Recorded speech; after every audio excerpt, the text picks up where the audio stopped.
Hello and welcome. You're watching NDTV and our top story now, speaking in the Rajya Sabha during the special discussion on the 75th anniversary of the adoption of the Constitution of India. Home Minister Amit Shah hit out at the Congress and the Gandhi family. Concluding the two-day debate, Shah said the party treated the Constitution as the private fiefdom of one family and played fraud with Parliament. In an attack against senior Congress leader Rahul Gandhi, he said his party lost in recent elections because the people found out that its leaders were carrying fake copies of the Constitution. परिवर्तन इस जीवन का मंत्र है, सत्य है। इसको हमारे संविधान सभा ने स्वीकार किया था। इसलिए आर्टिकल 368 में संविधान संशोधन इसके लिए प्रोविजन किया गया। अभी कुछ राजनेता आए हैं, 54 साल की आयु में अपने आप को युवा कहते हैं और ये घूमते रहते हैं, संविधान बदल देंगे, संविधान बदल देंगे, संविधान बदल देंगे। मैं उनको समझाना चाहता हूं कि संविधान बदलने का प्रोविजन, संविधान के प्रावधानों का बदलने का प्रोविजन अनुच्छेद 368 के अंदर संविधान में ही है।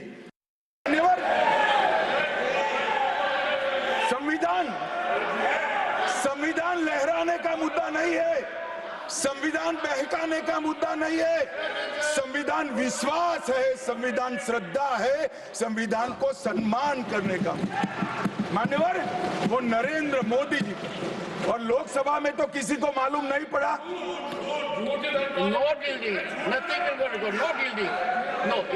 मान्यवर, लोकसभा में तो किसी को मालूम नहीं पड़ा, लोकसभा में तो किसी को मालूम नहीं पड़ा। जागरूकता थी।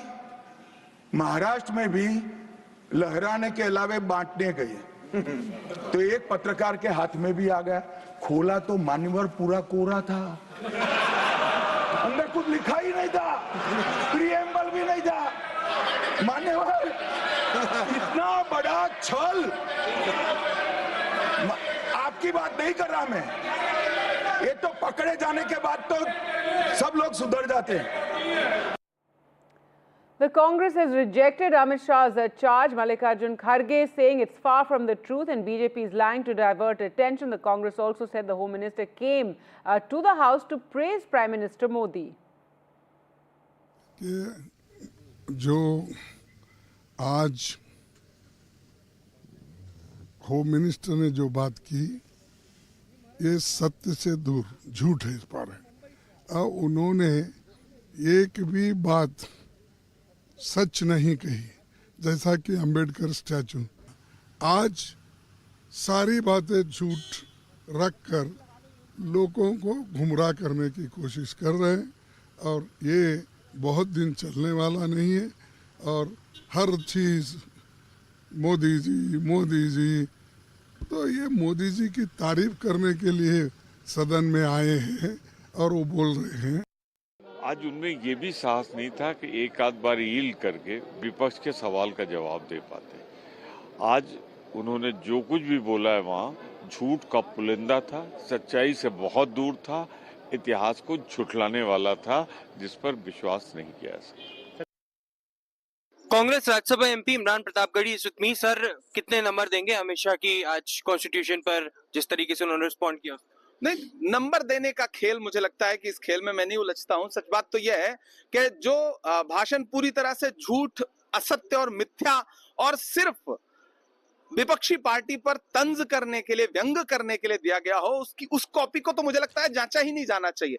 और उस पूरे भाषण में जिस तरह से डॉक्टर बाबा साहब अंबेडकर का जिक्र करते करते वो एक बात बोल गए, वो बात बहुत ही आपत्तिजनक है। उन्होंने जब ये कहा कि जितनी बार अंबेडकर अंबेडकर अंबेडकर करते हो, इतनी बार भगवान का नाम लेते, तो इस देश के दलितों के लिए, पिछड़ों के लिए, आदिवासियों के लिए डॉक्टर बाबा साहब अंबेडकर ने जो काम किया है वो भगवान ही करता है। माफी की मांग करेंगे हमेशा से, जिस तरह आप बोल रहे हैं कि अपमान किया था? नहीं, वहां तो खड़गे जी ने सामने खड़े होकर के कहा कि आप गलत बोल रहे हैं, ये बात।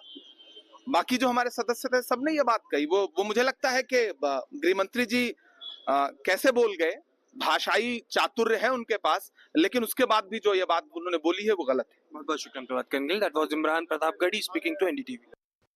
Well, the 2 days debate in the upper house of the parliament concluded today. It was Union Home Minister Amit Shah who gave the final speech as far as the reply of the entire debate that panned out for 2 days, which was yesterday initiated by Finance Minister Nirmala Sitharaman. From the opposition, it was Mallikarjun Kharge who started the entire debate, and several speakers from different political parties also spoke on the celebration of glorious 75 years of the Constitution of India and its journey.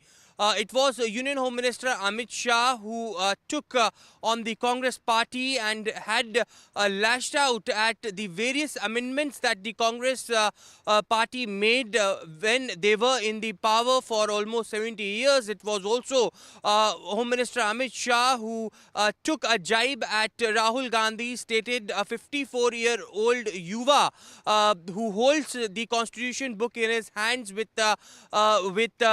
empty pages inside. It was Home Minister Amit Shah who said that the people got to know about the empty Constitution book, and a befitting reply was given in the recently held elections in different parts of the country as well. He also targeted the Congress era as far as the emergency brought by them during Indira Gandhi's tenure as Prime Minister, and also how there were, First Amendment that was made for taking away the right of expression of the people, and different amendments which also had taken away different opportunities from the middle class, from the lower class, and also from the Dalits. It was the Congress party who clearly attacked Home Minister Amit Shah after his speech.